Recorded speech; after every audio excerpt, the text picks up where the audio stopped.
How does your attachment style shape the way you love, chase, avoid, or stay stuck? Hey, how are you? I'm Alex, and this is Fine, A Millennial Diary. Before we get into the vulnerable stuff, do the thing, follow the podcast wherever you're listening, and if you want to be a part of the extended fam, head over to alexiscardoza.com for links to the YouTube channel, social pages, and much more. All right, today's episode, it's personal. It's confronting, and it's also weirdly comforting. We're talking about attachment styles, the internal GPS system that guides the way we connect, disconnect, cling, run, and sometimes confuse anxiety for love. Whether you're anxiously attached, avoidant, secure, or somewhere in the chaotic middle, we're going there. Let's break it down real quick. Attachment theory basically says that the way we bonded with our primary caregiver shapes the way we show up in adult relationships. It's not a personality test. It's a relational blueprint. So, if you love in your early life felt, inconsistent, you might have grown up to be anxious, always worried. Someone's maybe going to leave you. If love felt intrusive or overwhelming, you might have learned to be avoidant, pulling away the second things get too real. If love felt safe, predictable, and supportive, well, congrats. You might be one of the securely attached unicorns. Let's be real. Millennials? We've got some complicated attachment patterns. We were raised in a blend of latchkey independence and emotional silence. A lot of us learned not to rock the boat, or we had to grow up too fast and become the caretakers in our own homes. So now, what do? We text back instantly and spiral if someone doesn't. Overfunction in relationships, push people before they can get too close, and stay way too long hoping someone will change.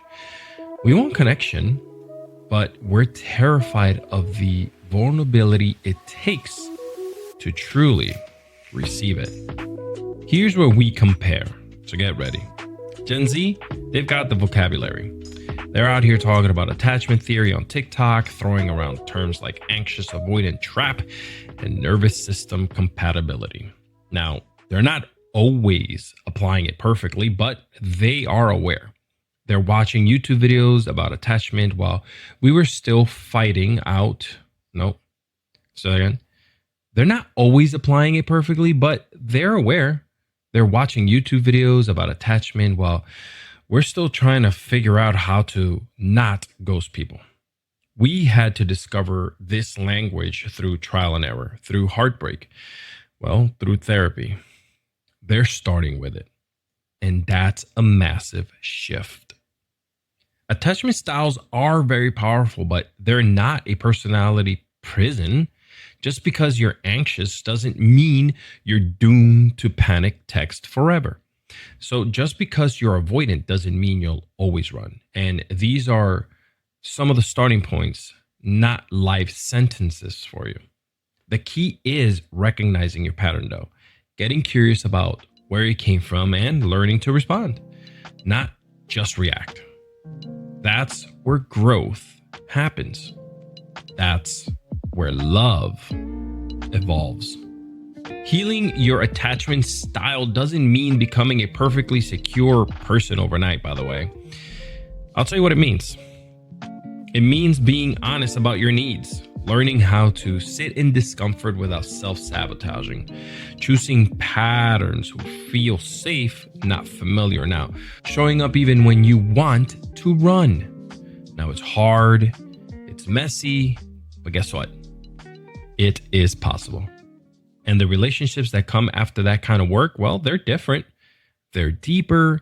They're rooted in choice and not fear. So let's answer the question. How does your attachment style shape the way you love, chase, avoid, or stay stuck? It builds your default setting, plain and simple. But it doesn't have to define your future. Let's think about that. Next up, parenting ourselves while loving others.